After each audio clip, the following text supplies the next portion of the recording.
All right, ready? Excellent. Good evening, everybody. It is 5:54. Today's date is May the 21st. The Charter Review Commission will now meet. If everyone would please stand for the Pledge of Allegiance. I pledge allegiance to the flag of the United States of America and to the republic for which it stands, one nation, under God, indivisible, with liberty and justice for all. All right, let's go ahead and do a roll call of those present. Andrew Caranco, absent. We have Roque Vela. Present. Dr. Maria Reyes, who I believe is on her way. Christy Hale. Present. Present. Alfonso Ordelas, present.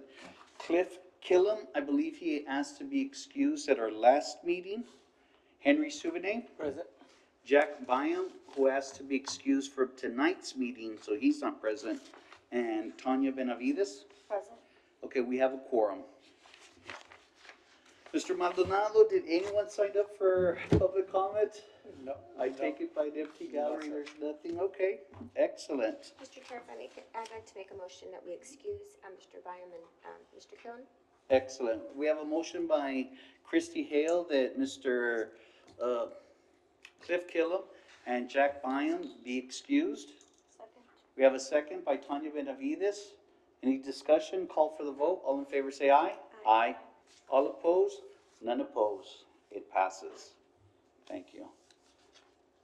Okay, we have the minutes from our last meeting. I believe it was May 16th. Has everybody been able to go over them? Do you need a little time to look them over?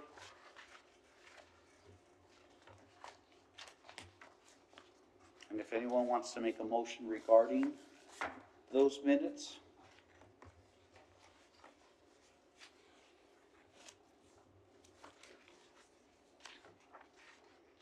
I'll make a motion that we approve the minutes from May the 16th, 2024.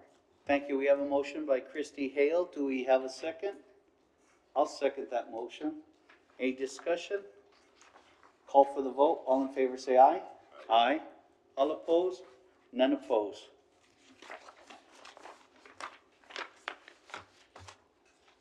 All right.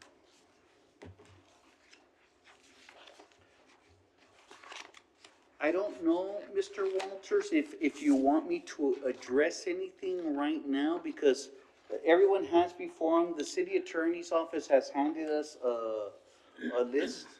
Is everyone has a chance to review it, or has any questions? I know we're supposed to go to the next one, that's supposed to be our next section of the agenda, but we were provided with this, and that might be of assistance or help us with our agenda.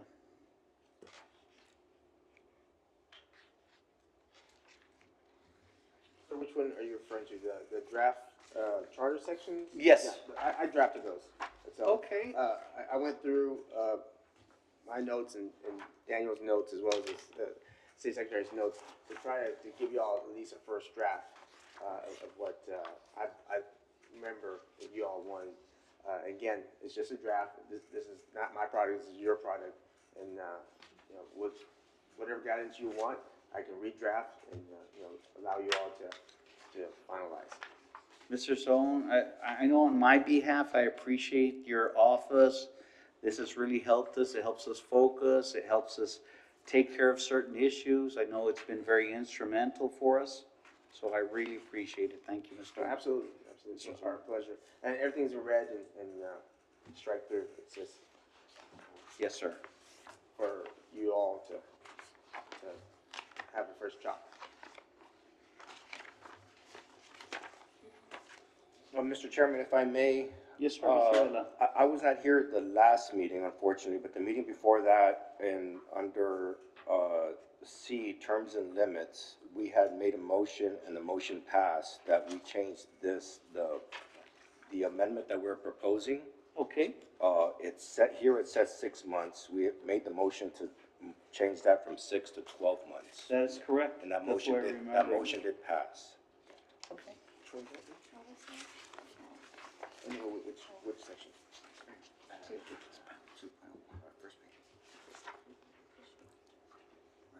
Thank you, Mr. Vela, for calling our attention to us. That is correct. That is the way we had discussed it. No, I appreciate it, and to be, honest, I drafted this before that last meeting, so, because I wasn't here for the last meeting, so I Yeah, apologize for yeah. that. Also, Chairman, if I may, Yes, sir, Mr. Vela. we gave directive to legal, as far as the, section 2.04 vacancies and forfeiture of office, asking if there was anything in the charter, keeping an elected official that had been removed from office either via recall or, some type of legal action to keep them from running from office again. It doesn't make sense when somebody's recalled or removed from office in any form or fashion, for that matter, for them to run again. I don't know if there's anything keeping them from doing that. I don't think so, but we were gonna get some clarification from legal. No, because you can have term limits, you can have, it's just, it may become again, it's just, it's your decision, but, as far as recommendations and council moving forward. But there may be some, contest as far as like, you know, what the definitions will trigger, right? Because someone may challenge that they should be able to run again and so forth. So it's what you want, we can memorialize that, but the clearer the better. And if I may, real quickly, I know that you all had, I remember that when I was here, you all said what kind of policing powers, what we can put teeth in. So that's why on page 10, I just took that verbatim from San Antonio's charter, just to give you an example. I'm not supposed that this is how you all should think about it. I just want to give you an example of something with more teeth. Okay. That's all. Yeah, and I understand, what you're saying. I think what we're looking for is more of a definition of what moral turpitude is. Yeah. And once an elected official has been removed from office, that speaks for itself. I mean, we're trying to define moral turpitude as much as we can, but I think that in and of itself, again, speaks for itself. Okay. And there's two ways to go about it. If you want to possibly, one, say that someone's removed from office that constitutes moral turpitude, that's one way, or you can define it separately, because as you know, Mr. Vela, when you were on council, remember, council was the one that decided moral turpitude, and then the charter revision came in, and now as we have it, if there's an issue of moral turpitude, then the city attorney is supposed to go file with a district court, have the district court decide if that instance is moral turpitude. So in the law, as Ms. Hale would know, there's no definition of moral turpitude, and you, sir, Ms. Ronell, there's no definition of moral turpitude across the board. It's just case-by-case basis. So that may be problematic if you want to say you're removed for election, you know, shenanigans, possibly that constitutes moral turpitude. It may not. Or if you want to just say, if, you know, maybe a time thing, you know, if you serve for 6 months, you serve for 3 months, then that constitutes your term. I mean, it's just something to think about as far as like how to avoid, you know, problems down the road. Yeah, totally understand your train of thought. Yeah. For me, that what ends up happening is nobody, because it's so vague. Yeah. And that's the way it is right now. Everybody's like, you know what? I don't want to touch that. I don't want. Let's let the people decide. Yeah. Well, here we have an opportunity for the people to decide, right? Like, because if we end up putting something on there, and if council ends up putting it on the ballot, then it ends up being in the people's hands. That's the beauty of this body that we have here, is we're presenting things, and the people get to decide as to whether or not, you know, did we overstep? Did we not overstep? Are they okay with that? Whereas before, and the way things are right now, it's kind of hot potato, right? Like nobody's wants it. It's an elected official. I don't want to deal with it. Let's wait for election to come around, and the people are going to figure it out. We're essentially one step ahead of it. So I'm going to ask, so for instance, are you saying that if you lose the election contest, then you cannot run again? That is pretty definite, you know, that's a black and white thing. You know, hey, You're removed lost, from you lost. office. Okay. I mean, I think, personally, I mean, I find it difficult to believe that somebody, once they're removed from office via, whether it's recall or any other matter, for them to run again is kind of a little bit of a stretch, I would think, but some people, you know, other people think differently. And again, we're not the ones making this decision. All we're doing is proposing. Okay, well, that could be one direction, like you say, if you remove an officer from recall, from forfeiture, like, you know, for people who just don't Yeah. show up and other reasons, Yeah. and that. Let me ask you, Zone, in your legal opinion, if we were to propose this and it goes to the people, and the people vote for it, that's kind of a nail in the coffin, is it not? Is there enough legal, or is there any legal precedence for somebody to go and challenge, an amendment that was voted by the people, say, you know what, no, that's not okay? No, that's a good question, and maybe I wasn't clear before, is that, no, that would be legal. What I was asking is for y'all to be more definite, so that they can say, well, you're saying moral I turpitude, see but what mine you're doesn't saying. count, that's on me. But, Yeah. but if you're saying, like, you know, you remove for any reason, then you can't run again, that's pretty clear cut, there's nothing. Yeah, About that. and I Well, think, if I Of may, course. just, Yes, maybe sir. it'll give some enlightenment, if there is something that you want, I don't care, the sky's the limit, we'll invent whatever, let's call it something the most drastic, shooting the president, something just crazy, okay? This is a crime of moral turpitude, shooting the president, but not limited to, so if there's stuff, you could actually put some that you say, here, there's clear definition, but it's not limited to, because you're not gonna think of absolutely everything, but if there's something that you needed addressed, or you think, you know what, this flies under the radar. It is moral turpitude, we feel it is, but there's enough vagueness that you think it should trigger a response, then I'd say challenge and put it in words and go, but not limited to. Yeah. I want this, but not limited to. yeah, that's not really apples to apples. You're, in that scenario, it's somebody that's elected already that went and shot the president, which obviously that is more turpitude. We're talking about somebody who's been in office and got removed from office, whether it be from recall, whether it be from, a judgment, whether it be from them missing too many meetings, whatever the case may be, if it was so, absolute that it cost them their office, that's pretty drastic. I think, But then, I believe your second question was to Mr. Zone, that will that be legal, that they can't challenge? And I would play devil's advocate, come back and go, I'm entitled to my constitutional Yeah, no, rights. I could say you've overstepped it, you violated civil rights 1963, and you targeted me specifically. And that could be held as, no, that's correct, and that supersedes I agree. anything else of the land. I think, you know better than I would. Pretty much anything can get challenged nowadays. Will it actually hold up? Will it be overturned?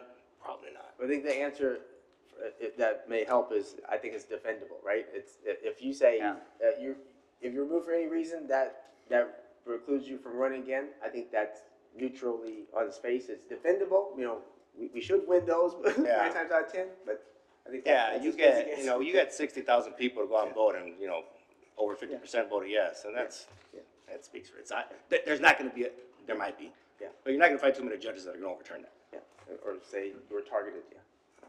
So I think we could write it to where it is legally, on its face, serviceable.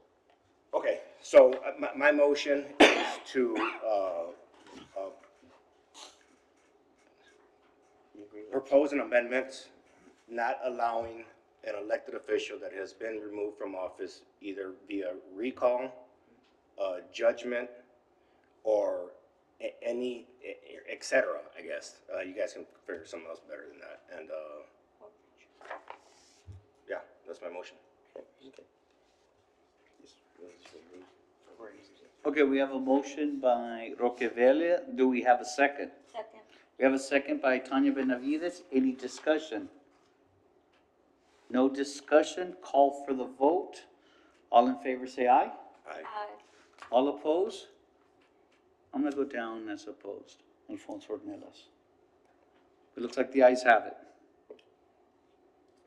Or did I count wrong? Yeah, could we go back to discussion? Yes, we I have a can, question. we can, Ms. Hale. My question is, does it matter if there's a crime? Because it has to be a crime of moral turpitude. So are we looking at crimes or just acts of being removed? From my understanding, it's just a matter of being removed, because in essence, it's like counting towards your term, so, or really even counts towards your second term if that you're in your first, so it's just a matter of if you're removed for whatever reason, then that precludes you from running again. I think that's Yes. the spirit of this motion. And if we're still in discussion, the only thing I throw out is I really lean a lot towards voters' intent. So, okay, what you're saying, can someone, and they get elected, the lawyer in me says, if that's the voters, they ran and they chose, that's the person, you're going, really, boy? But they chose it? I could see that. I don't know if I'm prepared to. I Fandom. feel like once someone is either removed, whether it Tanya be, Benavides, I'm sorry. Go whether ahead. it be like forfeiture of office or a crime was involved or a judgment was issued, that's already, trust has been broken and deteriorated as to that person's ability to hold that particular office. Nothing precludes them from running for another office. We're not saying you can never run for office again. Anybody has a right to run for office, for whatever office they want. But once you've held an office and you've broken the public's trust, and there's been action taken to remove you from your seat, why should we entertain that person in 2 years, in 4 years, in 6 years? If I may answer, again, I don't know, but that goes to the voters' intent. The voters say, I like this person, I want them. I'm not ready to be paternalistic and go, no, I know better than you, voter. Well, then in that And that's not my case- district, but I know better.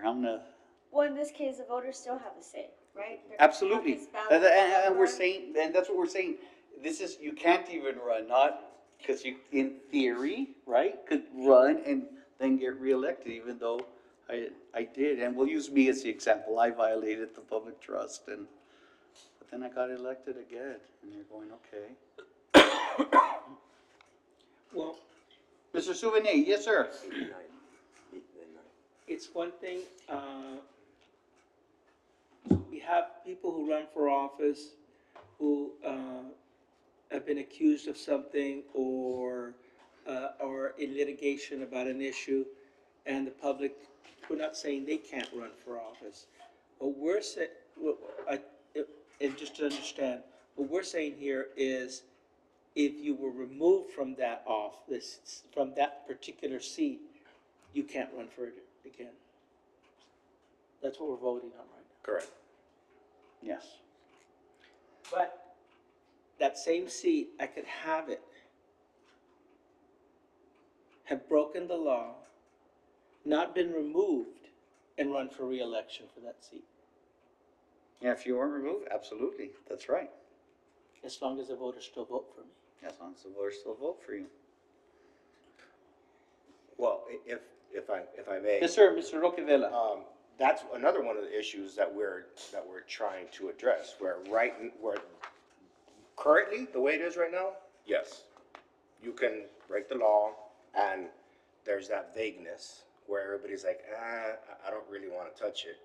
And that's what we're trying to do, in a couple of different ways, is address situations like that. And one of those is if a council member is arrested for any criminal offense upon the minimum of 6 votes, I mean, we're giving ways and avenues to be able to take action against that type of behavior, where right now, there's nothing concrete, there's nothing black and white saying this is, if you so choose, you can go this route, where right now, there's just that vagueness.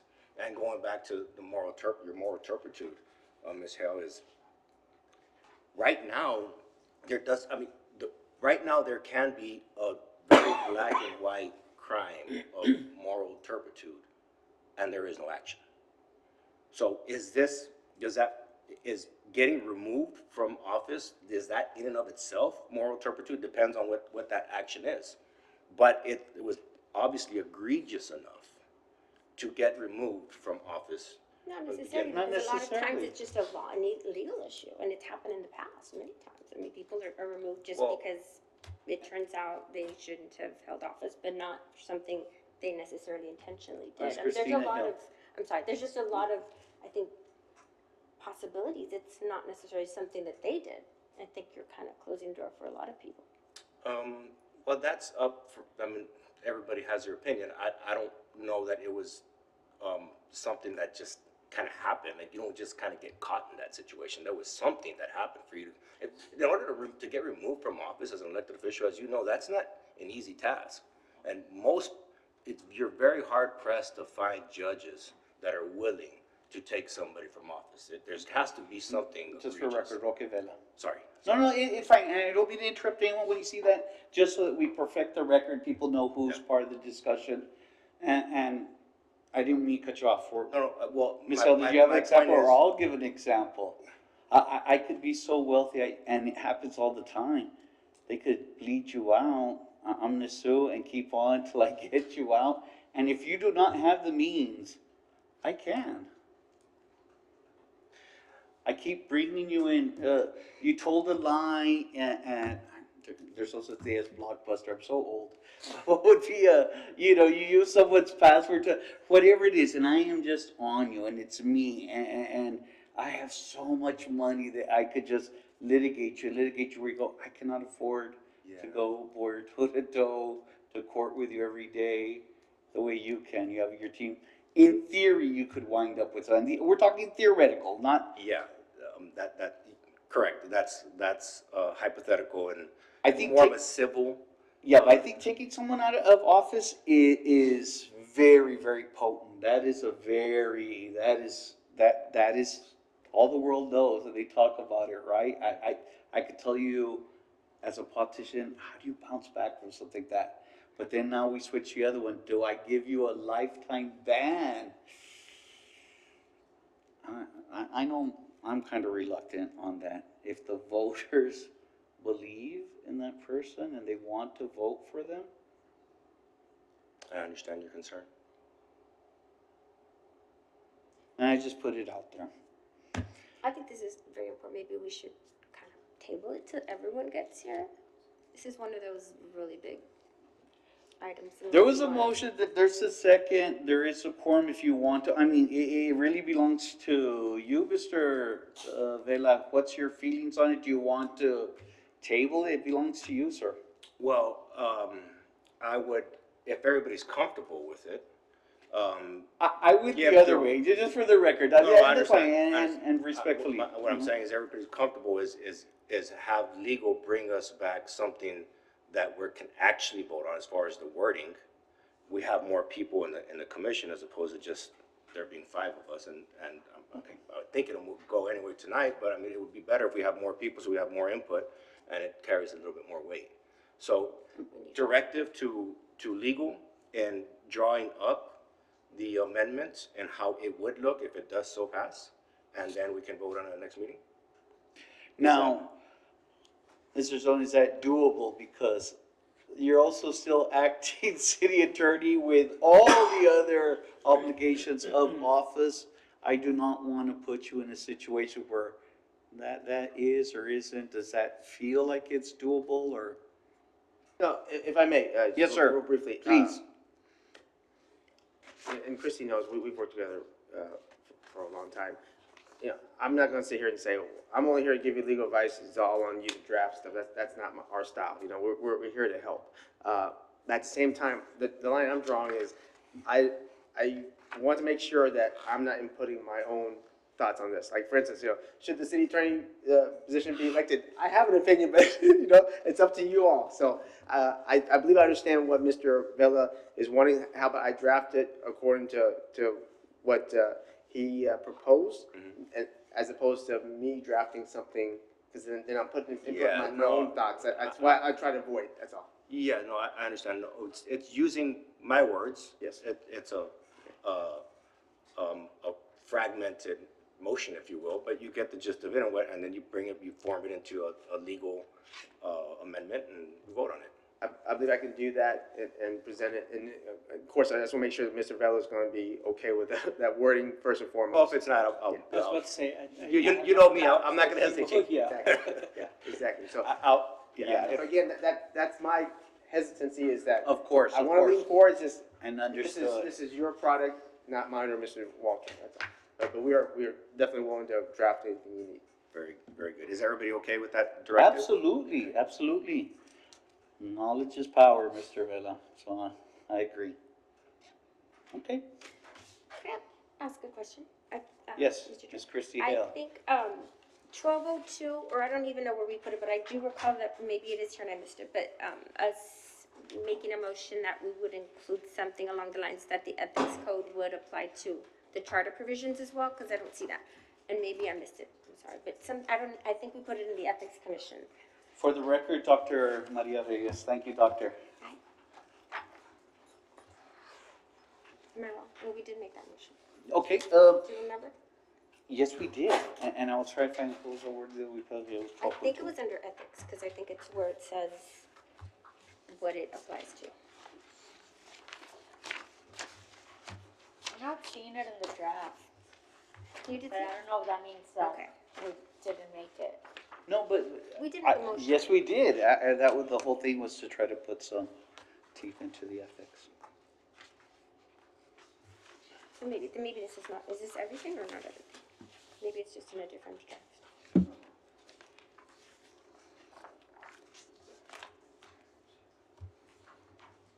Yeah, I drafted this 2 meetings ago, so I might have missed that motion, I apologize. Okay, yeah, okay, that's fine.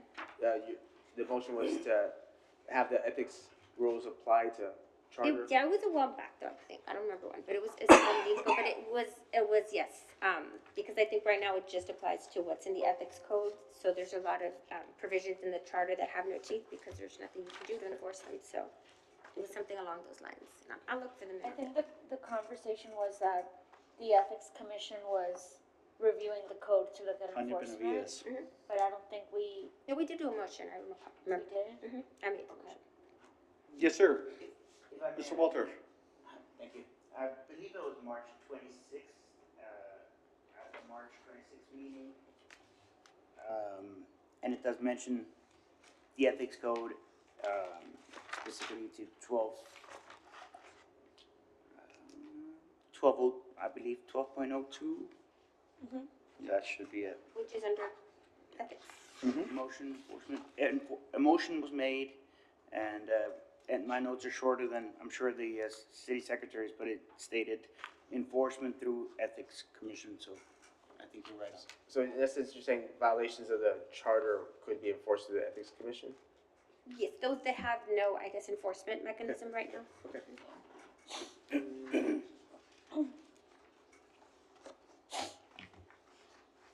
And that was the intent, just to make sure nothing fell through, that if not, it would be caught by the ethics committee.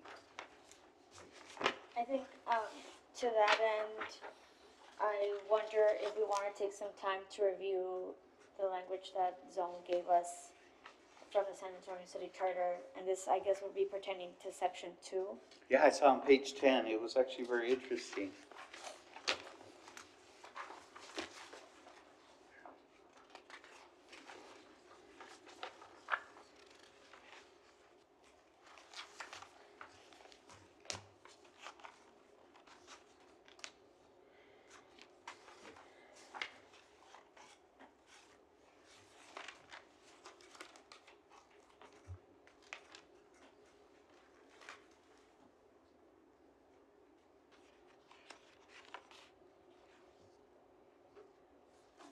Section 2, which, Sorry, in, the draft by Page 10, at the city very back. attorneys, the very last page. thank you. The city attorney's office gave us one from San Antonio, how they deal with this. Kind of interesting, Dr. Reyes.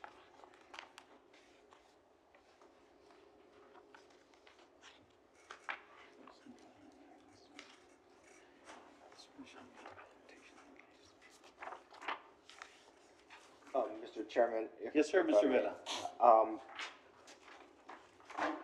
Does the Code of Ethics not already have something like this? That when somebody files an ethics complaint, what's the procedures, and not this?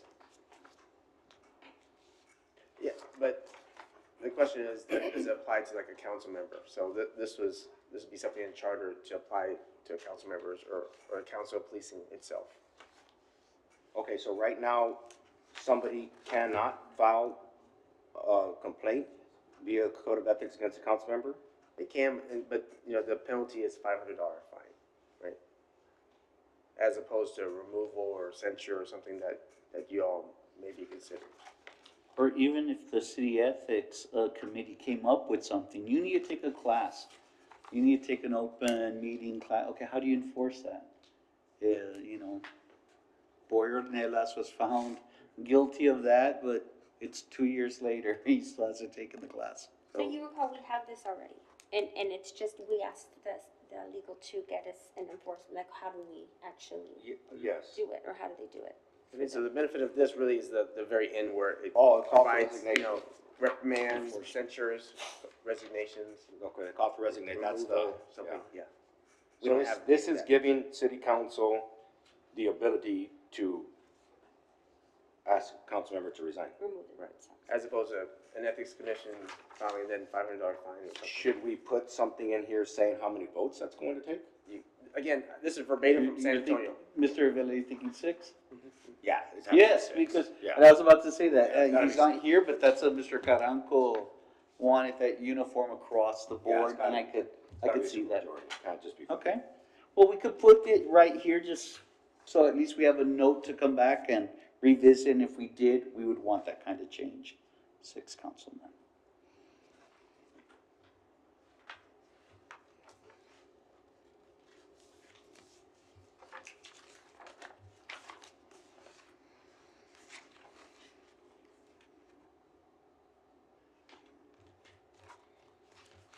So do we want to make a motion that we introduce this with that change? I don't know, because I remember seeing another city having another process. So what I would recommend is, we really need to think about this. I am all for the application of, I think I Enforcement? called it before, what did I call, an impeachment process from within the city council, but I don't know that I wanna copy the San Antonio one. So I think we need to really think about what kind of process do we want our city to follow, right? They brought us this one as an example, but there's more examples out there. Understood, but Yeah. we have how many meetings left? 1 to 2. I can bring the Yeah, other we have language one- next One, meeting. and one, One or one two. that's. We have one more and then it's the final. And the But final we one, can we discuss should that. all be smooth, or I already have what we're We gonna can turn in. discuss that, right? Yes, What Dr. could Rivera. be a good process for impeachment? You know that we wanted to be among the city council, you already said you would want a 6 vote. Okay, but what does that look like? Because once someone puts a complaint in, who is going to be the deciding factor on what happens to that city council? And then who's gonna get involved, who follows through the law? So those are the questions I have. So if we can come up with that solution right now, let's go for it. I think, Dr. Reyes, that's exactly what they're trying to do, so that now legal would have a basis going back to this, going, okay, these are the options right there. There could be a call for resignation if they choose to vote on that. Well, you can, Chairman. if Yes, I may. sir, Mr. You Vela. can, I believe it's 2.06, the investigation section. Yeah. You can work in 2.06 into this where it gives the city council an ability to essentially turn this room into a courtroom, complete with, It's been mentioned, I've never seen it in action. yeah, it's been threatened several times. Yes. Including by yours truly a few times. But you get, I mean, you can literally, what do you call it when somebody has to come testify? Oh, subpoena You them. can subpoena people and they have to There's come and subpoena go power. use that part of the process, which would essentially be the impeachment process, right? Then you Yes. get what you need in front of the people, in front of all the world to see and put it to a vote. How does that work, Ms. Reyes? I think it works if we talk about the process, right? So let's just try to write it down. The city council shall have the power to inquire into official conduct of any department, agency, office, or employee of the city. Should we just add city council, Including city council. including city council? And for this purpose, the city council shall have the power to administer oaths, subpoenas, witnesses. Who's gonna be the judge here? What does 2.06 say, its own? Nothing.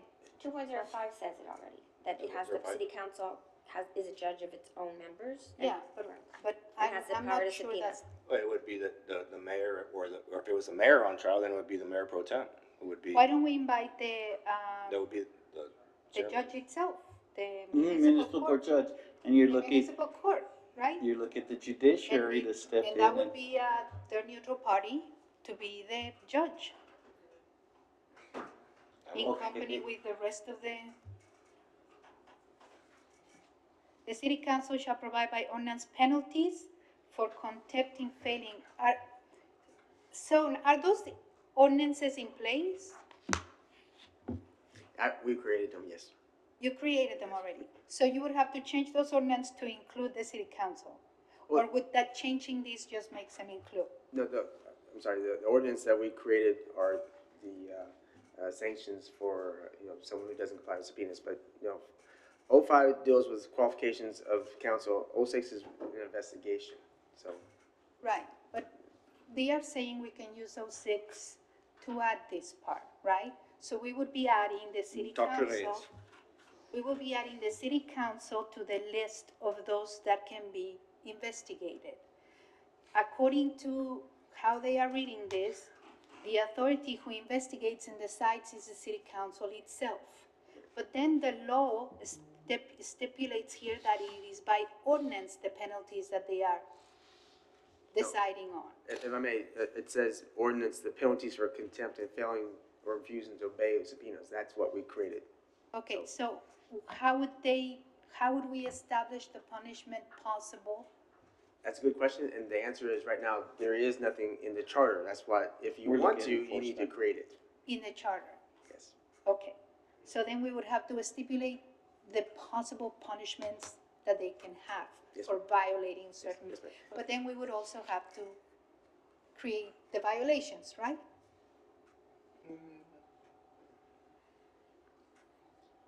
You're giving that, Chairman. Yes, sir. Roque Roque Vela.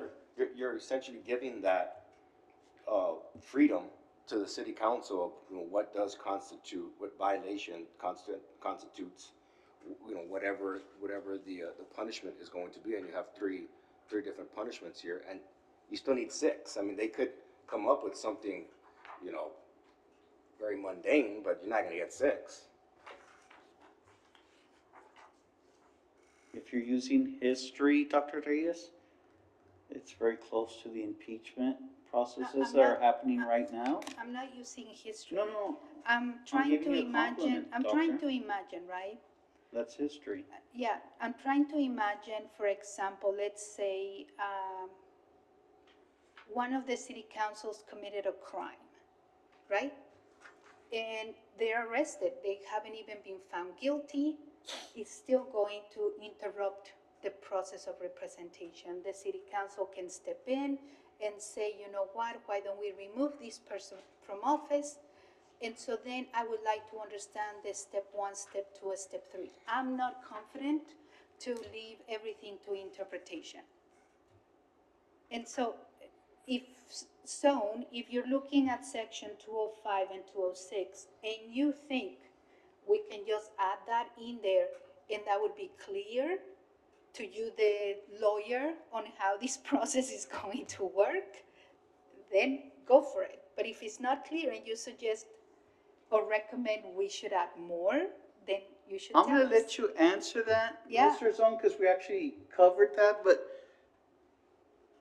just to be fair, or do you want me to try to summarize it just a bit? And Dr. Reyes, I mentioned this right before you walked in, and my thing is, I walked that line, this is from you all, right? And to be honest, the clearer you are, it'd be better for me and the subsequent city attorneys. But no matter what, I will interpret it and I will, make effect of it. So it's what you all want to come up with. And then like you mentioned, like city, San Antonio, that is one example. That's one that actually has these sanctions of removal and resignation and so forth. I saw others that didn't have it. This is an example of one that provides some of the remedy that you all want, but it's not my recommendation that you adopt it whole cloth. Of course. Of So- course, so but the I'm answer to your asking question- you, I'm asking you as the lawyer that would represent the city in that process, right? Okay, so if we combine section 206 and 205 to only include the city council and maybe add some of the language that you brought from San Antonio, is that a process that is clear enough? It could be effective enough, but if you want to add more, that would be. So then maybe our petition should be, could you bring us that language, right? In our next meeting to vote on it. And again, this is where I hesitate, because if you're asking me to bring in the language, then I'm bringing what I want and what I believe is correct. And But no, I because think I'm we're gonna overstepping give at that you point. some specific guidelines into what we want in there, right? Again, I want to make sure it's what you all want. Exactly. If you say, zone, bring up language, I can always bring up language, but it may be a little off, that's all. That's my If it may hesitancy. be fair, just to put words into, he doesn't want to put his thumb on the scale. He goes, okay, I could draft it, Right. but it can't be, because he does have wishes. He does have things that he would like, but Right. this But- isn't the, but I'm the ask- city attorney, revision committee. He's I going, mean, this I'm is what asking you all from asked the for. perspective of a lawyer. You're already in that position, right? If all of a sudden we create the ability for the city council to police itself, and 6 of the city council decide to remove an extra one, you will be the lawyer representing the city. The 6 council members or the 2 that approach and said, hey, by the way, we believe this person is violating the law, quote unquote, the ethics, quote unquote, if we leave it up to interpretation, right? Moral, I don't know, quote unquote, they're gonna approach you as the lawyer for that process. Okay, you have plenty of experience here. I'm not asking for your opinion, I'm asking for your experience here. What is necessary for us to put in there to be a clear process? Because you have pointed towards some of the flaws that do not indicate for you with clarity how to follow a process when it comes to this. Okay, fair enough, but first steps first.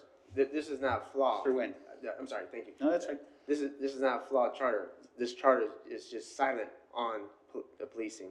That's all I'm Okay. saying. Yeah. So what do you want? Do you want to just say public censures? You want to have power removal? Whatever you want. I get what you're saying. Clarity, I can help polish, make sure that the process will work. That is my duty. But as far as what the remedies may be, how extensive a process, because you mentioned impeachment, or maybe it's just a vote, or maybe it's a supermajority vote, those are things that I believe is in your purview. But as far as making sure the process works, I definitely will do that. Okay. Which is why I think this is a really good starting Tanya point. Benavides. I think, Dr. Diaz, if you are so moved to look at other charters, I'm not saying that we shouldn't go there. For the sake of time, I think we should do that sooner rather than later. What I will say about the city of San Antonio is that this process has played out very clearly and very steadfastly. And that was the examples recent we talked times. about too. And so I'm looking at this, and I'm not the city attorney, but I'm looking at this and it seems rather straightforward.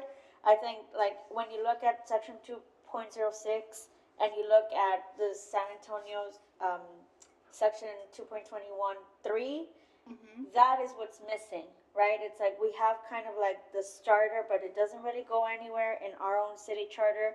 And I can see that picking up on, upon the conclusion of any investigation, This is right? the findings. But I think even before that section 3, right, there's a lot that is outlined in what needs to be submitted in order for something to move forward procedurally. Whereas, again, back to our own charter, it's very vague, right? The ability that council has to subpoena, the power to punish, but nothing that outlines how, right? So I'm not saying let's just take this and run with it, but let's look at what's in front of us, and if we think there's something that's better out there, let's come back next Tuesday with that so that we can move forward, because this is a lot more than what we have. So this would be a whole new section?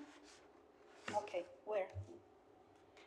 I mean, it seems like this section was also added in that same section too, right? I don't know, I think the San Could be Antonio part charter of is enforcement, I would significantly think. big, so I don't know exactly where it fit, but I think, you know, this could fit, I think, right under investigation. Okay. I agree. 2.06 A and B. Unless we added we make this 2.07 and we called it something else and then shifted everything down. I don't know what that like main Well, subtitle would be. If you make it 2.06 Okay. A and B, they're already together, so you don't, you know what I mean? They don't, if you make it a different section, then you 20 years from now, they may not make that conclusion that they go together, or if you do A and B, they're together. That makes sense. Okay. My personal opinion, if you could get 6 councilmen that don't wanna play with the other 2, they'll make life miserable. You're already, for all practical, short of your discretionary funds, what are you gonna do? Let's pretend this game, Roque, 6 don't like me and you, It's you're done. I have a very motion, I difficult don't to get get anything. 6 council members that are willing to do that to another, even if you don't like them. You set a precedence, so like, this is the. And bare if they minimum could to do get something yourself that we all out of- agree we don't like Boyer, okay, that's If power. you get 6, then yeah, it's time to go.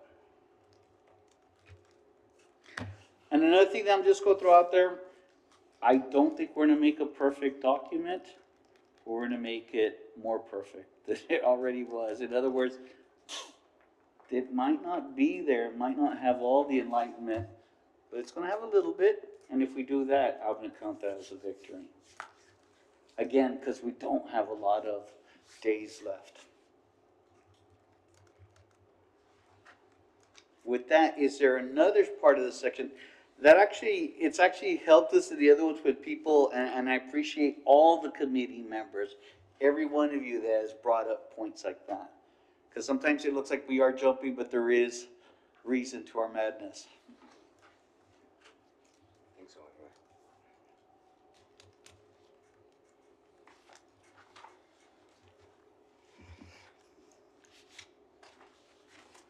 So you wanna make that motion?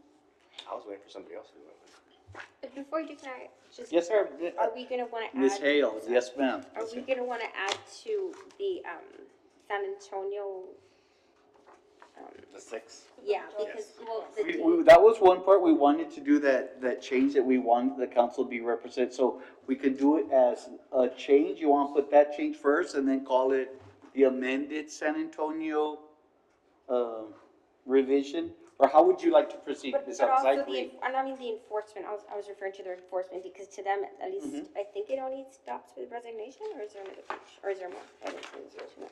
No, Because I also- think this section actually applies to actual forfeiture of office, the one that's already in the charter, and this one only goes up to calling for resignation, which is very different. And if I may, Yes, this is Mr. Sol. San Antonio's verbatim, they do stop That's at call okay. for resignation. That's fine, so I don't know if we not wanted to stop. Removal, that's up to you if you wanna go further.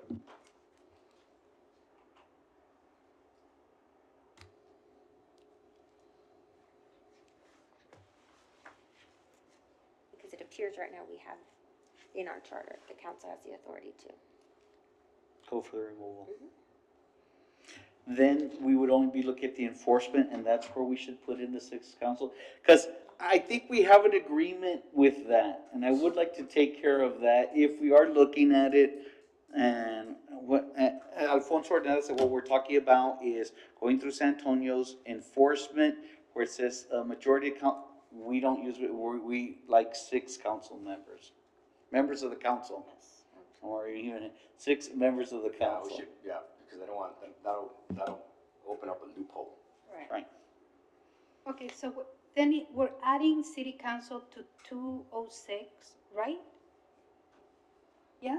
Yes. Would we be adding this document essentially to Yes. 206? If I may, I'm sorry, Yes, sir. That's not what it Mr. Nguyen. I think it'd be more appropriate Mr. Zone, 205, because that's dealing with qualifications of council members. 206 is dealing with official conduct of departments, agencies, offices, and so forth. So it may be more appropriate under 205. 205?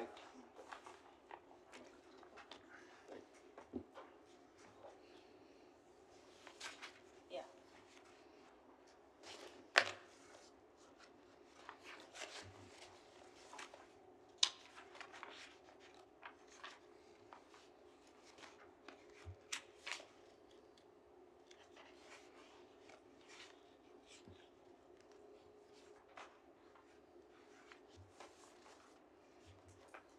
I would like to make a motion to Tanya Benavides. include, the section 2.21 of the San Antonio City Charter Code of Conduct, subsection C, complaints, subsection D, enforcement, with an amendment to that language requiring a vote of a supermajority of members of the council to follow with three potential options required to determine the discipline.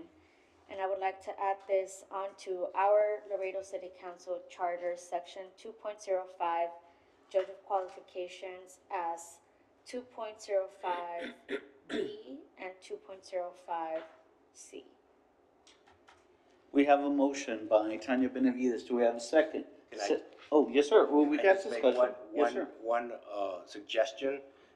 Instead of making it a supermajority, be specific with six, because here, even in the recent past, even that's been up for discussion as to what a supermajority is. So instead of that, making it very, very detailed, six votes. Accept it. Okay. We have any other discussion? If not, we have a motion by Tanya Benavides. Do we have a second? Second by Roque Vela. Do we have any? No discussion. Is here waving? Ready for a vote? All in favor say aye. Aye. All opposed?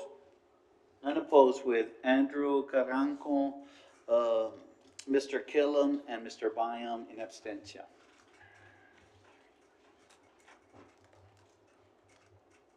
Mr. Chairman, can I just point one thing out? Roque Vela.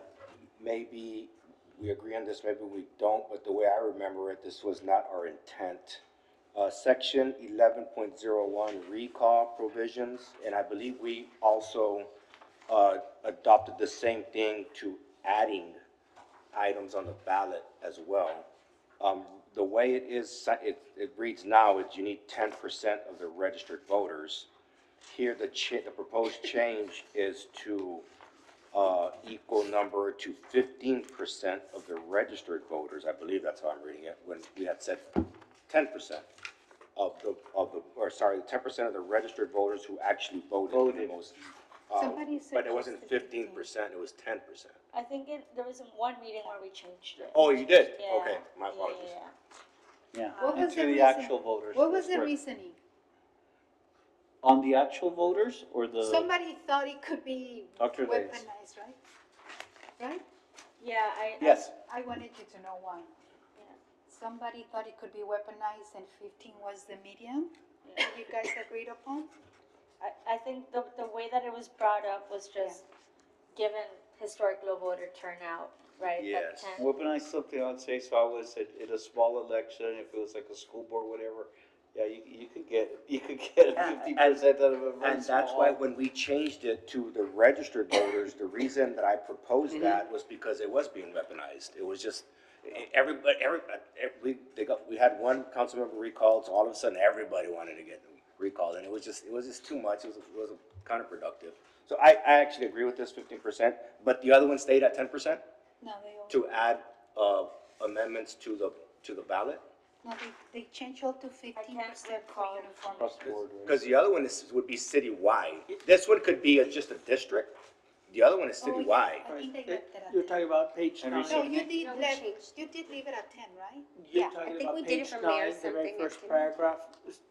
I think that's what you're referring to? Page 9. Mayor was something and. Oh, yes, here it is.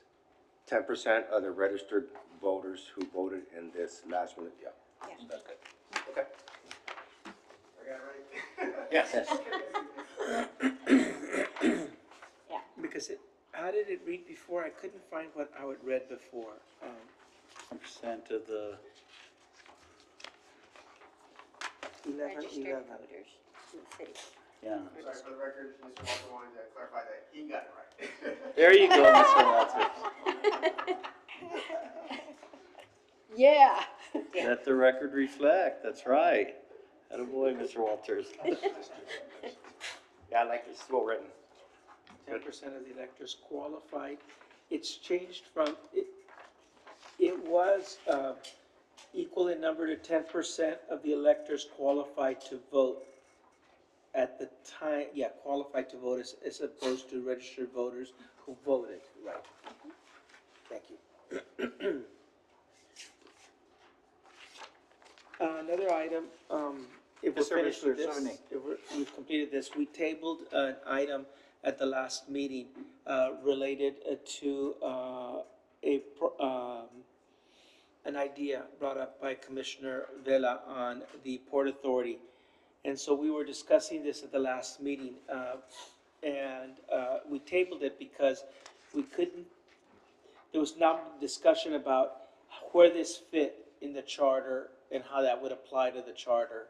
And so, being that you had raised it and talked about it, and there was some enthusiasm here on the panel for it, your thoughts about that, where does this belong in the charter? Yes, sir. Thank you. I was waiting for that item to come up. So since that last meeting, I've actually done a little bit of research, and by that I mean Google. Um, in order for a port authority to be introduced to the city of Laredo or the county of Webb, much like an RMA, it needs to come through state legislature. That being said, there is nothing stopping us and or city council to put an item on the ballot, getting essentially a real life pulse of what it is the people of Laredo want. I can't say we all agree, but I think a lot of us on here can all accept the fact that there's a lot of frustration with how the money has been handled in government as a whole, not just the city council. We shouldn't just single out city council, it's in government as a whole, right? And this is an opportunity for us to be able to shrink that pot, if you will, and make sure, and have some say-so as just average citizens that would be appointed to that board. And by the way, that board, that chairman, just like the RMA, would be appointed by the government, by the governor. And then from there, I don't know if we would even include the county, maybe we would, but because we're talking about city of Laredo money that's gonna be affected, probably just leave it to the city council to appoint their members to that port authority. And then, let it go from there. But first things first is this is an opportunity for us to stop talking about it around the water coolers or office or the bank or wherever it is, and actually put something some action forward so that we can send a very clear message to Representative Raymond, to our Senator Zaffarini, and whomever ends up winning District 80's seat as well, to put something on the next state legislature and bring something forward. And it's not going to be easy. I mean, because a lot of what I've read is mostly maritime port authorities. We're completely different. We're this monstrosity, if you will, of an inland port. And it's not going to be easy. There's a lot of money, and I can understand the city council being apprehensive of this. I would be too. It's not going to be an easy transition, and when you're on the inside, it's that much more difficult to let go because you have control. I've been there. But now being on the outside and having absolutely no say-so except for an opinion, I think this brings in everybody. It makes it more of a collaborative, collective effort on how we're gonna put this money to use, and not just in the bridge system, not just putting it into our general fund, but being more frugal, frankly, and maybe putting it into some other areas that we can, like some other port authorities have. So I like the idea of us proposing an item to be put on the ballot, asking the people of Laredo if they are in favor of creating a port authority.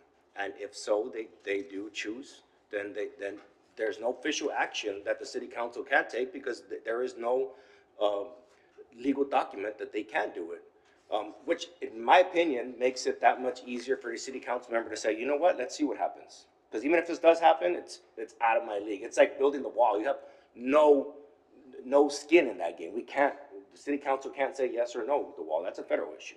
This is a state issue. But it is the money of the people of Laredo. It is the money of the city council of the city of Laredo. So that because of that, we can't ask for the opinion of the people of Laredo.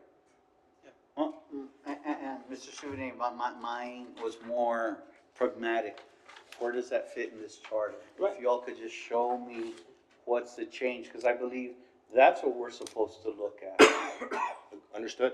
And my stance on something like that, whether it be an item on the city council, or in this case, an item on the city, on the Charter Revision Committee, is where does it say we can't?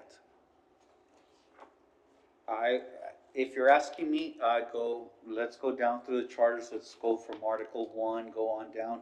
Show me which one talks about the powers to form a port authority. There is none. And it's, again, it's a state issue, but there's nothing keeping us from asking the people. I think it's a great idea, and Alfonso Hernandez, and this is the point of discussion, this is one that I threw up. I think the businesses want it. If you talk to warehousing, they go, we're the ones that carry the load here, we're the ones that make the money, and we're the ones that have bad streets here and shouldn't be spent here. So that, I would argue, is something that I don't stop anyone from making it a political agenda. And I would tell every one of us that has influence, you talk to your councilman and go, that's what should be passed. That's what you guys should be looking at. But if I'm looking at it as a charter revision one, I can't see where that goes in, Roque. And that's just me. I can't get past it. I think it's a great idea. I could see it bearing fruit. I could see that there's an interest.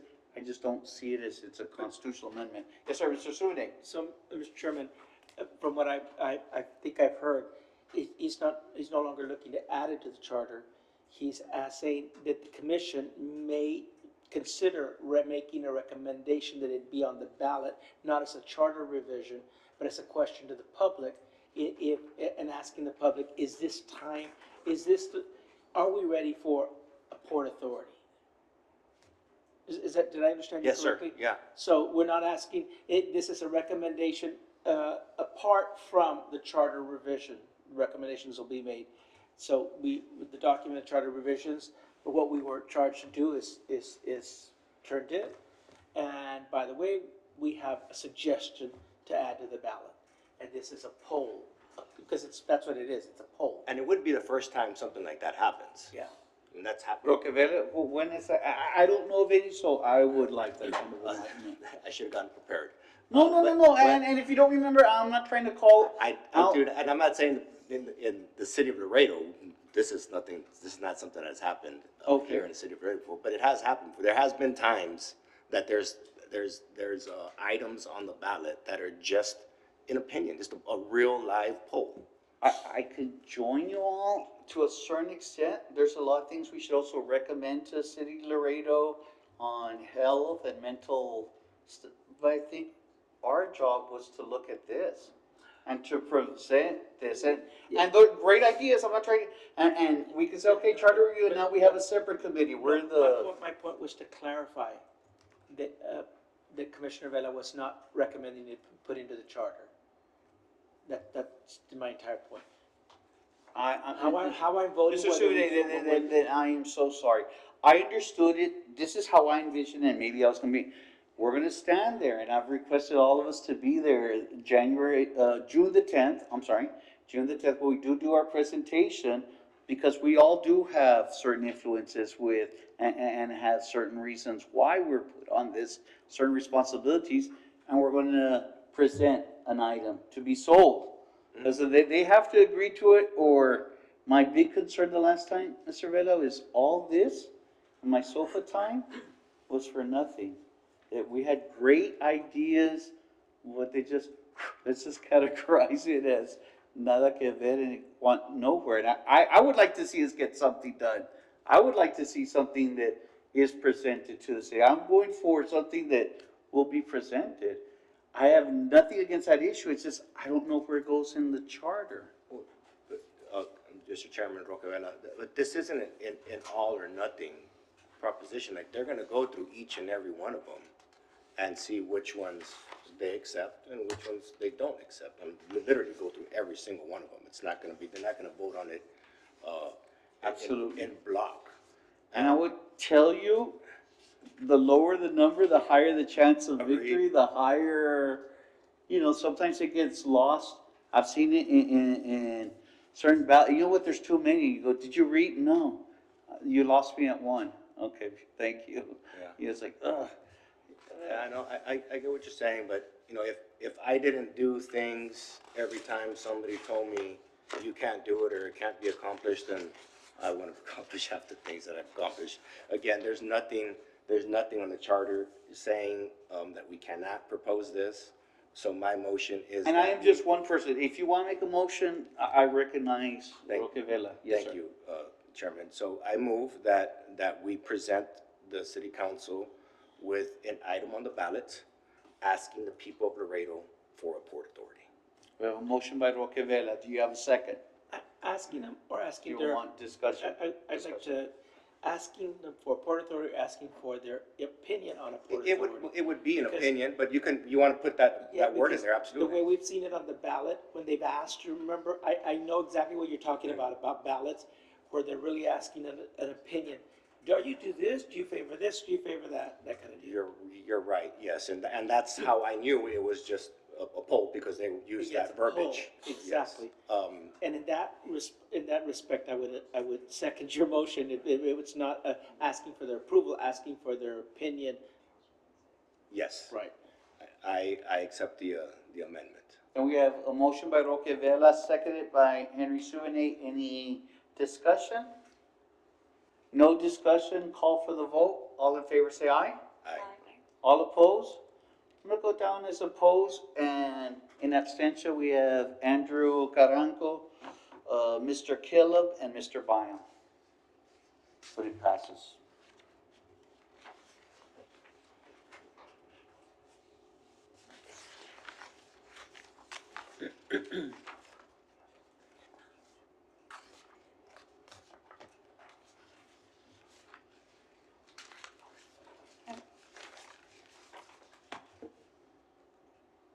Can I ask a question? Yes, Tanya Benavides. Just because my memory is not serving me right now and my notes are not making a lot of sense. Did we take any action on the conversation of a long-term comprehensive plan? Because I have something written down after section 9.05, I wrote down section 9.06, long-term comp plan. I don't know if we did this or not, but I know, I also wrote down PNZ, MPO, RMA, in consultation with. So, did we make any motions to include something about a long-term comprehensive plan or not? Yes, is it page 8 on the Okay. notes? I think you'll see. So I think, That's I Mr. know we already- Carranco, right? we already moved on the Port Authority, but I just wanna say for the record that this is pushing us in, I think, a broader direction, right? I would say the right direction if we're trying to think of how we are considering a long-term Yes. comprehensive plan and who is involved in that and who we're consulting with in that. So thank you for pointing me in the right place. But, I mean, I don't fully agree with the Port Authority, but I do believe it could be a tool to create, like you're saying, Dr. an Liz? overall look into the budget, right? For the interest of the whole city and not each of the districts for the city councils. Agreed. So we have two sections where we put the comprehensive plan, you said. Yeah, that's what I was trying to find because. Tanya Benavides. Thank you, because I had in my notes 9.06, but that doesn't exist. And I know we made the amendment that the comprehensive plan should be updated no later than every 5 years. I know that was a change that we made. Yeah, we put it in A, Dr. Reyes. it's on page 8 where it says, but you're right, I don't think it's, yeah, 9.03. Because on 7, at the bottom, it says section 9.03, and then you turn on the 8, and There we go. Thank you.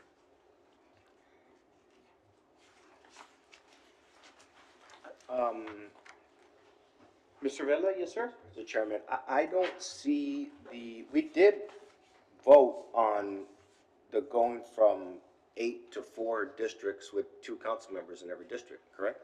yeah, you guys Yes. did. We did, I don't see it I on wasn't here. there. Because it doesn't go to that. I believe we were going to have a meeting, a subcommittee meeting to discuss the verbiage and how that would be worded. Okay. And we haven't come together for that subcommittee meeting, which we probably should, maybe those people interested in doing that, plan on that sooner than later, maybe before this meeting ends. So Mr. that Suvenaki, yes. we have we have only 2 other meetings to present it in. Could I suggest, like we spoke about, it going, taking effect after the next census, that be in there? Because from the conversations that I've had, that has really made a big difference on the acceptance that it would have. So we want to make sure that that's part of it. Maybe not so much what the people are going to vote on, but some way, somehow, working that into, that's the plan moving forward. Because you put that into the amendment on the ballot, it's going to be wordy and everything's, we're kind of wordy as it is Right. already, so. What was the reasoning behind that? Dr. Reyes. Council members not being territorial. How So it's you gonna, have- how it's going to affect them. You mean the change, or why Yeah. waiting Why- waiting until? No, It's a why- compromise, Compromise? a compromise. Yes, ma'am. Compromise from the, at-large districts to still staying in districts, but making them larger. So dual-member districts.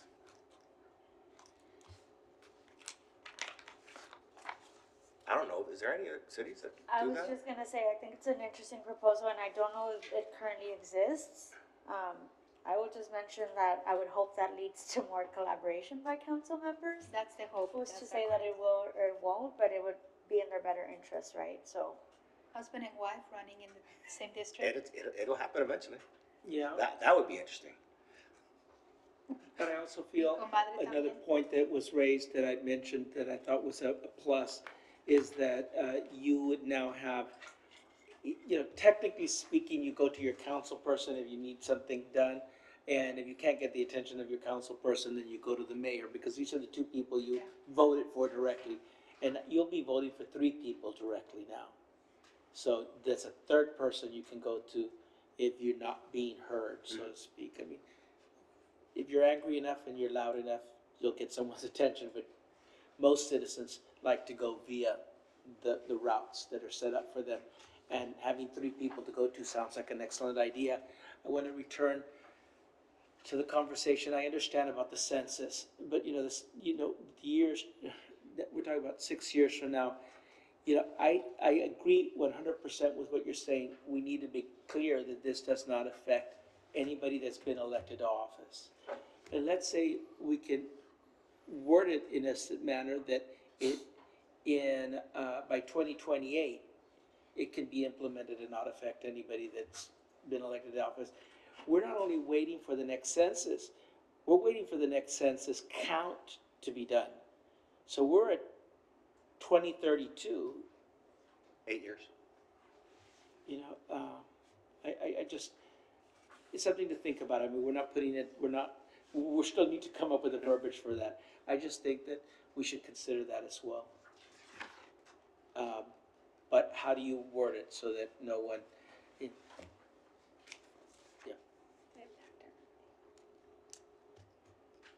food for thought. But let's craft a suggestion from the subcommittee and then have comments on it. And I believe you had created the list of the members that had suggested they'd like to be on that committee, right? Yes, sir. Okay, when would be a good idea to meet? It's us 3 and Carranco. Carranco? Yeah, so we can come up with a date and we can send it to Carranco to see if he can make it. Yeah. Because we were volunteering Jack, but he didn't bite, so. Since he made that call, right, for the. Thank you for explaining it, so. Mr. Boyer, Yes, if I may, So- just to be fruitful, Mr. Velo's motion that was passed, calling for the referendum, and I was just researching briefly. In our charter, there's no mechanism for a non-binding referendum of the people. It's only through petition.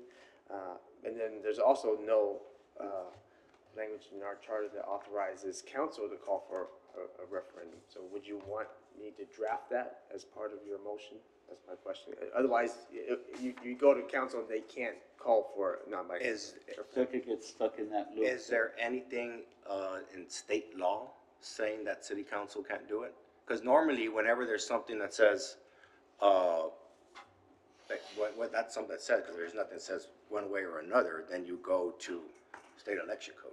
Yeah, and there is a local government code 51.079 that authorizes non-binding referendums if the charter allows it, and there's a AG opinion GSB-5 from September 26, 1990 that says if it's not in the charter, then you can't go with that. So if you want it, in order to make it work, We'd have to put it in. put that language in to allow for it. And if you want that language, do you also want language that allows council to take things to the people for referendum? Because right now, our charter only allows a petition from the public. Yes, I understand.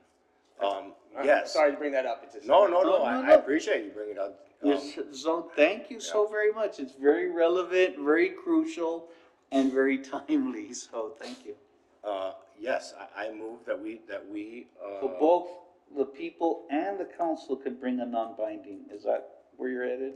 yes, well, we want to add something to the charter saying that the council and, the council and the people, well, it would just be the council, really, because the council, it's got to go, well, no, because you can still petition the council, yes, council and the people, allow non-binding referendums on the ballot. And secondly, are you also saying that council can call for a binding referendum on their own?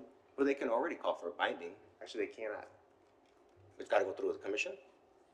It has to go through the petition, yes. We do not have a mechanism for a binding referendum. And I know some council members have asked me, like, oh, maybe we should take this to Yes. referendum, and you cannot. Yes, absolutely. So And- the arena wasn't a referendum? That was a different initiation, yes. Ah, Yeah. okay. That wasn't for the, we're talking about a binding, like, in the actual Yes. charter, Yes. right? Yes. That's a good question, Dr. Reyes, but it's a distinction, that's all. 'Cause Yeah. That was, the reason why that went to a referendum is because we were issuing bonds. And Bonds, the charter does yes. say that you have to go through a referendum to issue bonds. But here we're talking about like a referendum, like hey, does the people want X or Y? Right. We do not Yeah, have that not mechanism. binding Yeah. referendum, yeah, So they want eggs. I know what that means. Yes, Okay, so I'll draft both of those, thank you. if that's what you wish.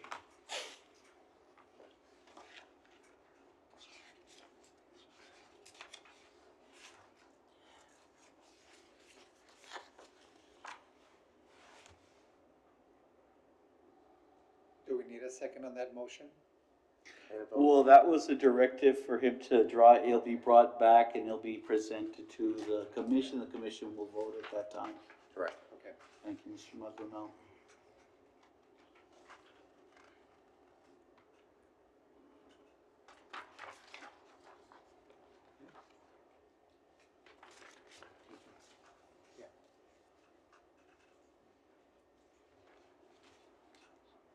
I have a question regarding. Yes, sir. Yes, Henry Sullivan, yeah, for the record. Section 9 that discusses planning and zoning. And we had a small discussion about this earlier at another meeting about why this department in particular, and we know that city attorney, internal auditor, sometimes you see listed in city charters, but a department like planning and zoning is not typically found in a city charter. But obviously, it's important enough that we have it here. And recently, the council, we talk about decisions of importance that require 6 members of council and not 5. They were that important. And I think planning and zoning maybe is in here because it's considered such an important department in terms of the planning and platting and growth and zoning of the city. But I understand that recently there were changes made that need only a majority to make changes to planning and zoning, and the city moved away from a vote of 6. Is that the case? Can city staff? I'm sorry. We recall the change that was recently made regarding the planning and zoning department and the reduction in the number of votes needed to make changes to. Okay, yeah, yes, sir. Supermajority. Okay, So, and this is what we have to live with, man. The law is the law, and I want to give it full effect. So, the local government code allows for council of a home rule city through an ordinance, which we did, to say that a recommendation of a denial from planning and zoning can be approved by council with a supermajority of the entire council, right? So that's why I have to count the mayor. This is my interpretation. I count the mayor, so supermajority meant 7, not 6. And so, because in our charter, the mayor only votes in case of a tie, there's never going to be a 6-6 tie. There's not that many of them, right? So, the council said, we don't like that because it requires too much. So how we did it was we repealed that ordinance that required that supermajority, so that went back to a regular majority. Because the state law allows you to increase the number, but if you don't want to increase the number, you can repeal that ordinance, which is what happened. So, if I may. Roquevilla, yes, sir. I don't agree with how you view what a supermajority is. That being said, I mean, that is what it is. We're gonna agree to disagree, but I get it. So here, we're addressing the whole mayor only being able to vote when it's a tie, though. Correct? So if this passes, then the mayor can vote, and we can go back by simple ordinance, going back to a majority is 7. Right, because the 7. If we so choose to, I'm not saying that, but we so choose to. So in other words, so I was going towards that conclusion.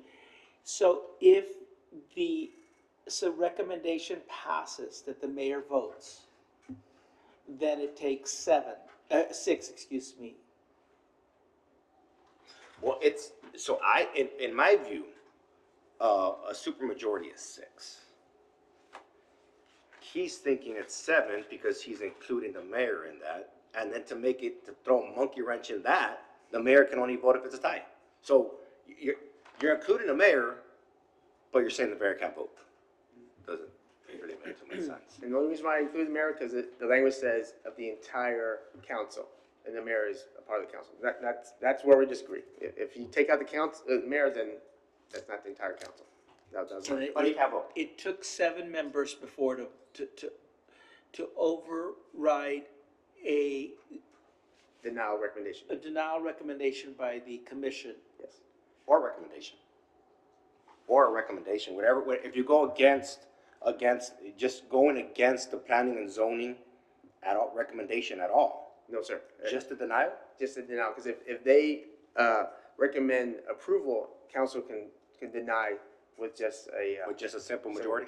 It's just that local government code provision only allows for that one instance. And the simple majority is? 5.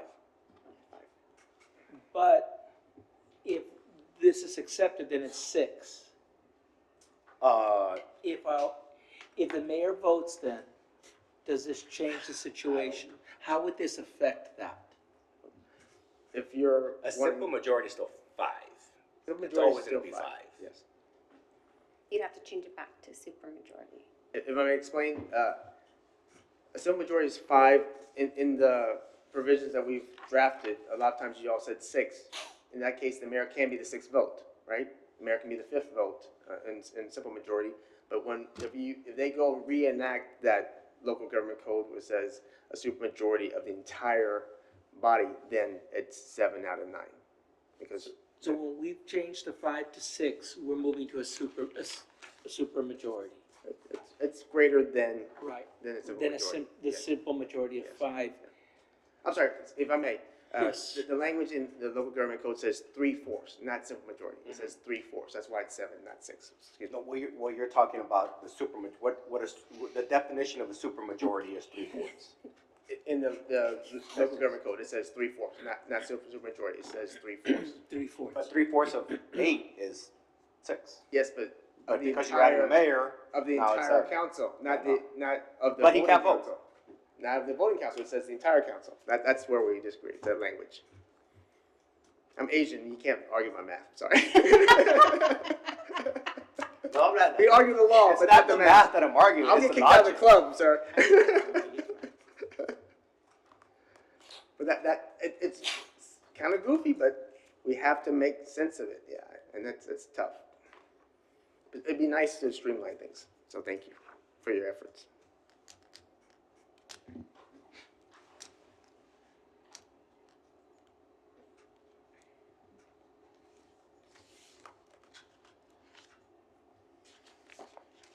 I bring it up only because, Idris Overdane. you know, people give, when we're talking about not taking the advice of the zoning and planning commission, it's the members that have been appointed to that commission, citizens that serve on that commission. Yeah, and that's where, the frustration, I think, sometimes comes in from citizens groups.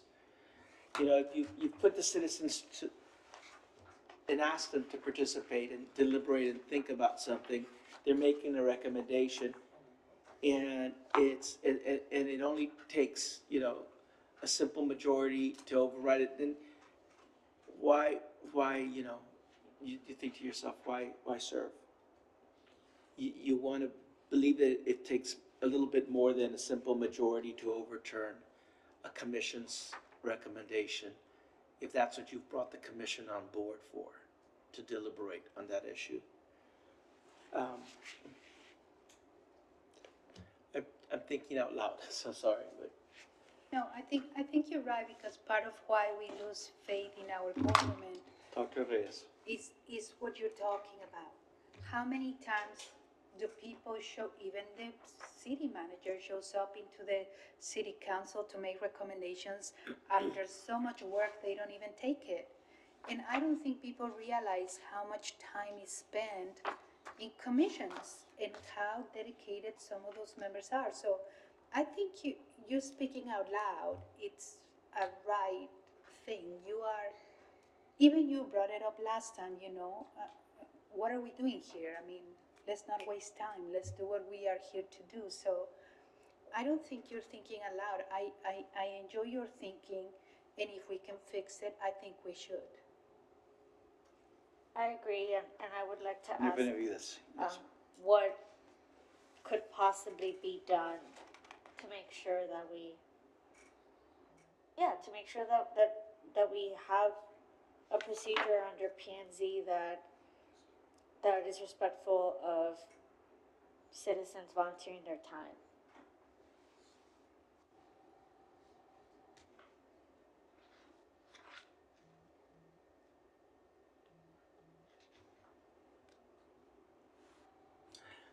That would be,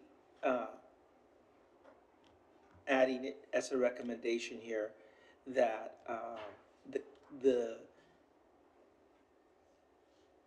recommendations, but see, this is only discussing the planning and zoning director. We're starting to get into, the department itself. Maybe not, it's a commission.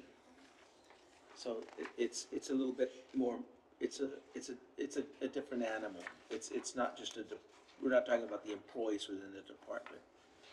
I don't know, let me think about how I might recommend something, and I'll come back with something. I just wanted to get your general feel for it. Okay, Alfonso Ornelas, this is a general question to the committee. What's the evil that you're trying to remedy? That a commission that, Be respected? no, that there was a procedure in place where the number of votes required to overturn a decision of a commission was X, and it was deemed a bridge too far. But sometimes a bridge too far means, you know, you have to really, most have to come to an agreement, more than just one over, you know, a simple majority. Especially if we're talking about, you have a body that is deliberating, a commission is deliberating over these issues. And we all know how we've seen it, how it takes one issue to come up that's a favorite of one council person, and suddenly you've changed the planning and zoning rules for that one strong, determined person who says no. And then that's the first brick that's taken out of that wall in terms of zoning and planning, and you've changed the zoning of a neighborhood. And then because that one area was changed in the neighborhood, that becomes the example for the next person who wants a zoning variance, because 2 blocks away, Yeah. you approved X. Yeah. And then, And rightly so. and then all of the hard work that goes into zoning and planning. You know, it has to be a commitment of the council, it's a larger commitment from council to say, no, we have to overturn zoning. But it should be more complicated or more deliberate than +1. Well, does everyone see, let's start off with an easy one. Would everyone agree that it's a very powerful position, planning and zoning? More than tree naming or more than some of the other ones? I would say yes, because we have it already and it's in the charter. And let me go now to the second one. And everyone knows, and council, it might have been Dr. Reyes who brought it up. You know, a lot of people appointed to P&Z aren't from the district of the person appointed. Would that be a fair statement? Or am I saying something wrong? No, I think you were right. We asked if members of the commission needed to be from each of the districts, and we found out no, and that was shocking. We have one of the most powerful commission with no obligation from, and it's designed like that. You could tell, okay, that there's an invisible hand, isn't there? Because that is a very powerful commission. And you don't just do changes, I can also do cups, conditional use. I only give it to you, Henry, while you own the land. And it doesn't really apply to anyone else. And when you sell the land, it no longer follows you. But you can do these effects. And one of the blowbacks is who appointed that commission? It was the council here. So they gave birth to that dog that broke the chain that they're getting upset at and want to make the, so that's the only reason I'm bringing up, just food for thought. What is the evil that's being trying, or not, let me change that word, not evil. What is the wrong that is trying to be righted here? And I see what you mean, Henry, because you're Mr. Souvenet, is that there's a lot of work that goes in, and all of a sudden, oh, I didn't like that, did I? You know what? Let me change that and come up. Now, I'm gonna throw something else at you too. There's a buffer zone. What do you mean, Boyer? There's a buffer zone. I appointed and I built that dog over there that bit someone. But I could go, hey, you know what? It's over there. I wasn't really the one. I need a spank. I knew what they were going to do over there. I could give one face here, and there's enough distance. It's like plausible deniability. And maybe that's what we're trying to fix. If that's something you want, because I guarantee you, most councilmen do talk to their commissioners and vice versa. They keep one informed with the other, especially the rules informally are, if it happens in a district, that councilman is supposed to have priority to know what's going on. And the other ones technically are supposed to defer for, well, that's your district, Mr. Souvenet. And do you want to, because you could undo even a PNC if that's what we're trying to do, and just, okay, ultimate accountability comes up here, but I don't know if that would happen. Can I? Yes, sir, Mr. Vela, and what I said, if it's wrong, because you served in council, please correct me. Yeah, let me put my 2 cents. Yes, in. sir, please.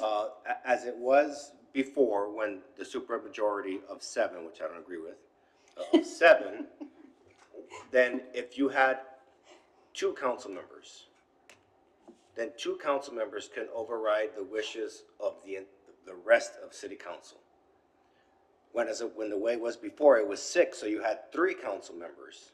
You had 3 council members, and that could supersede the wishes of the rest of the council. So we come down to, do we want to give that much influence to 2 council members?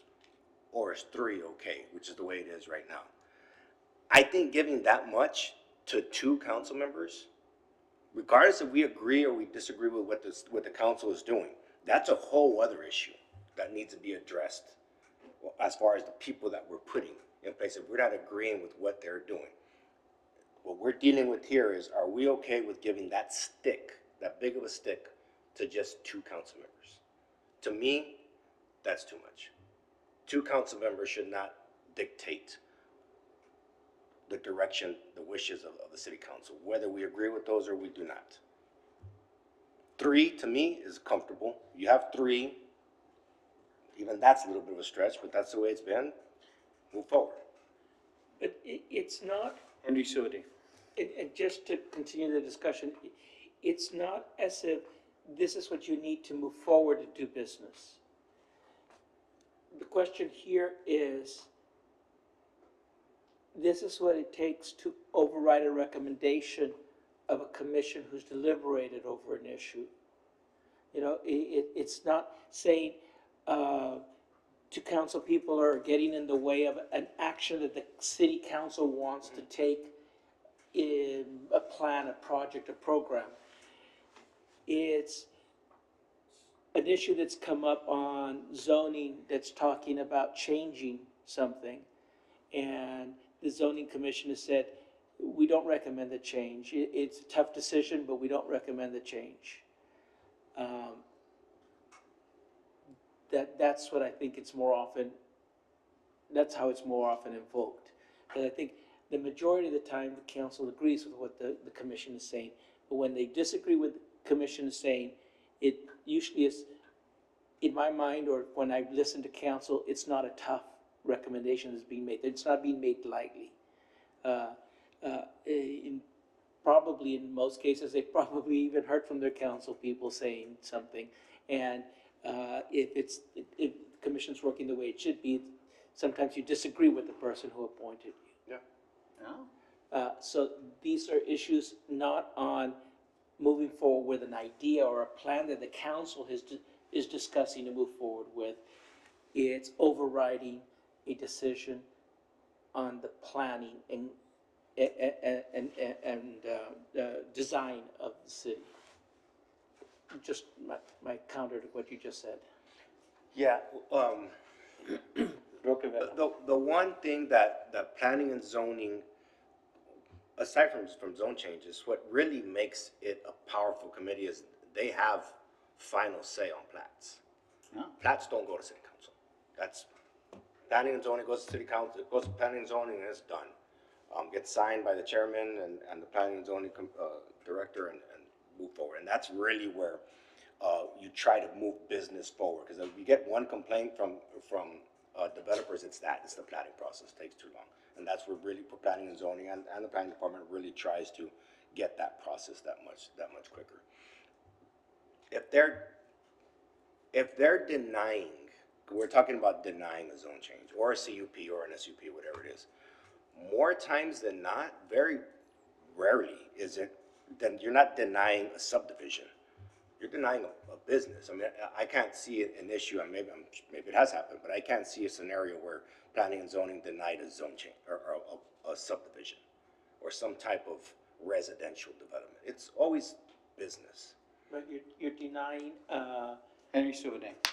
yours, and I'm sorry, my experience is not in this city, it's in another city. But you're denying, in those instances that come to mind, you're denying I'll start at the very simple format, a neighborhood that is single family, where someone's decided, I'm gonna be building apartments in this section of the neighborhood that has been single family. Or it's been where a road's become so used that it's now looks like a commercial road, that all of the residential houses in this side begin to ask for variances or zoning changes to change from residential to business, Like office. But then again, what happens to the other side of the block? We'll go just one more block in, and then just go one more block in, and someone has to keep that gate. But yeah, those are the experiences that I'm familiar with. Yeah, Roqueville. yeah, good point, and that is a transitional situation. We'll take that short little piece on Delmar. This is one of the ones that I dealt with when I was on council. Delmar was the northern boundary, and that one little piece just next to St. Patrick's. where it bottlenecks, there was a handful of people that wanted to go in there and they wanted to somehow get all those houses and turn it into light commercial. Obviously, we're talking about, people that live in their homes, most of them older in age, and that weren't ready to take that step. But that being said, at some point, the natural transition is going to take effect. And those are difficult decisions. I hated zone changes. I was on planning and zoning, and then I went from planning and zoning to city council, and it's funny, quick story, is I actually approved a 1-year CUP because I didn't want to close a business down from one day to the next. I agreed it was a bar, that I agreed shouldn't have been there, but I wanted to give them an opportunity, a year, to be able to transition and find another location. There was a lady that she called me every name in the book in the planning and zoning meeting. Passed it. Well, from there it goes to city council, as you know. Won my election, so guess who saw it in city council, the zone change? Yours truly, right? So then she went at me again. We ended up finding a way to be able to control those bars that were essentially operating illegally under B1. So we brought in an SUP over there. It all made sense. My point is, those aren't easy decisions. They're very difficult decisions to be able to make, especially when you're dealing with that mix of residential, business. Is it transitioning? The point is my point is, when you're denied 99% of the time, when planning and zoning has denied something, it's a business. It's somebody looking for some type of business, whether it be a CUP, an SUP, a B1, whatever it is. And are we okay with getting in the way, with, again, 2 council members getting in the way of business? Sometimes it might be appropriate. In my experience, I would rather err on the side of business than on the side of us just being too cautious because we're worried about what planning and zoning. I'm gonna just break in real quick and go Roque Vela, but there's also a slippery slope. Once you change that one, then the same's gonna apply to some other arguments. On a separate note, I would tell you, for council to overrun P and Z, you put all the eyes in the world and everyone knows you're putting the thumb on the scale. And you didn't like where they said, no, we're gonna stand up to this. You're going, yeah, it's okay if they put that in front of the cathedral. And it sticks out big time. So in practicum, those things really do stick out. One last thing I'm gonna tell you, we're under the 1 hour mark before the metric hill. Just respectfully reminding all the committee. So my point was, just as a discussion, I wanted to get a feel for the Yes, sir, thoughts Mr. here. Sune. So I appreciate everyone's comments. If you don't mind, Ms. Hale, because you were on council and you heard a lot of this as well. Any thoughts on the subject as well? No, I honestly think if we fix it and we have the mayor able to vote, I think it'll all go back to the way it is, that it was before the change was made, so it'll fix it anyway. Agreed. And I'd also say that I every time they did override the decision of the planning and zoning, it was because additional, I would say most of the time that I'd say, a lot of more evidence was brought in by different citizens coming to council and pleading their case. And so they would amend it with a CUP and put additional conditions. So there was always something open in the public hearing that you could see there was a reason for that. So I think that'll take care of itself as far as, anyway, our voting. Thank you. I think would be good. Thank you, Ms. Hale. Just a little note, in practicum, there's a lot of talk to your person. Why is he doing that in P&Z? So you'll see a lot of that in the politics over here, which I would think is interesting to Dr. Reyes regarding transparency, because that's Oh, yeah, one of the I'm things. enjoying all of this. No, but you'll see a dynamic like that. Yeah.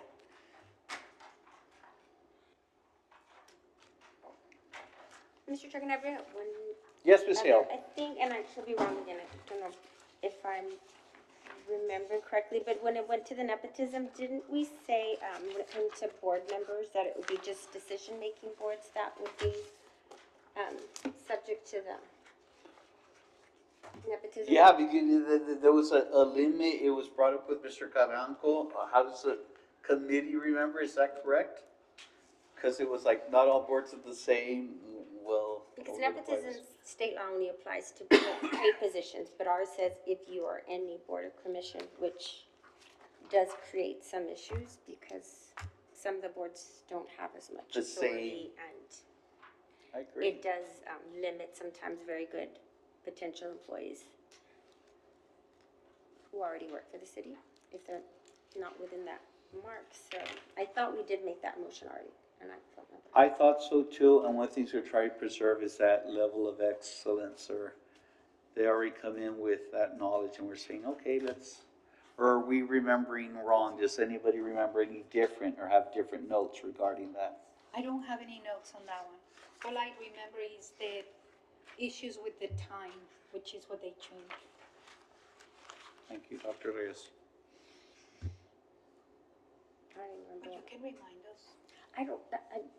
I know we discussed it, did. and I'm pretty It was sure. with Andrew, so, Yeah, and I think we just said, okay, we're keeping it, but just putting as long as only decision-making boards or just. yeah, we did make a distinction between the boards, that not all the boards were created equal. I'll go through my. If there is a question, then we'll put it out, and we Yeah, can, as another motion if you want to, Mhm. Ms. Hale. I'd rather wait and see, because I don't know. I know there was other people who chimed in on that, and I don't remember. Andrew was the one I remember that also joined us with that, but We can bring it up at the next meeting. I'll look Okay. at it and talk to him. then, thank you, Ms. Hill. We're gonna table that issue, but we will bring it up again regarding the nepotism clause being applied to all boards, or was it specific decision-making boards? We're gonna wait for the next one when Mr. Caranco will probably join us in our next meeting. Okay. Thank you, Ms. Hill.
Any other issues, anybody?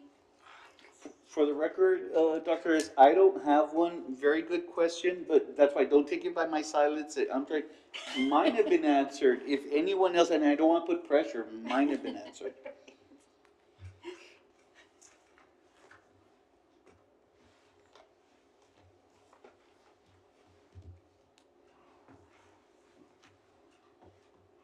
Dr. Reyes, I think you took the most comprehensive notes.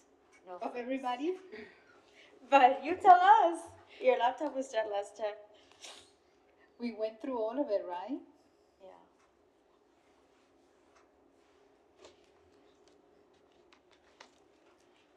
I think I would just say that, something that I know we've been hoping to get, if, I guess it would have to be the next meeting, would be like an itemized list. Oh, of- that's right.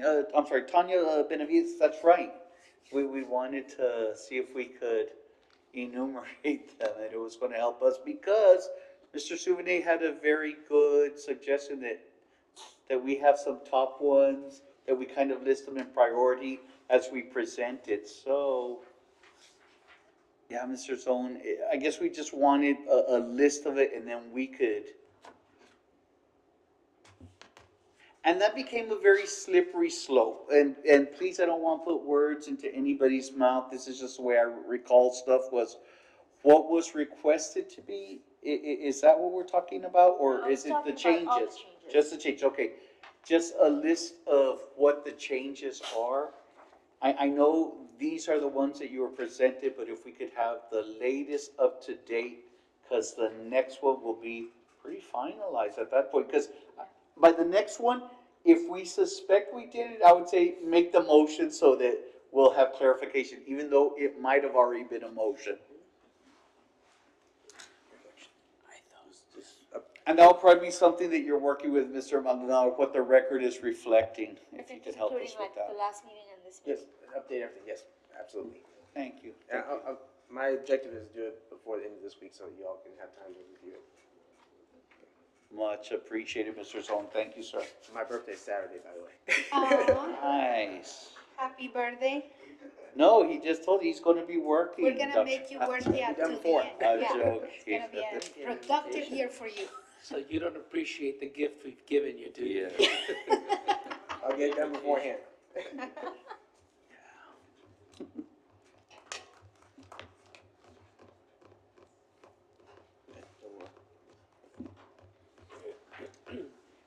Motion to adjourn? Second, We have a motion by Roque Vela. We have a second by Henry Sevigny. Any discussion? No discussion? Weird. Call for the vote. All in favor, say aye. Aye.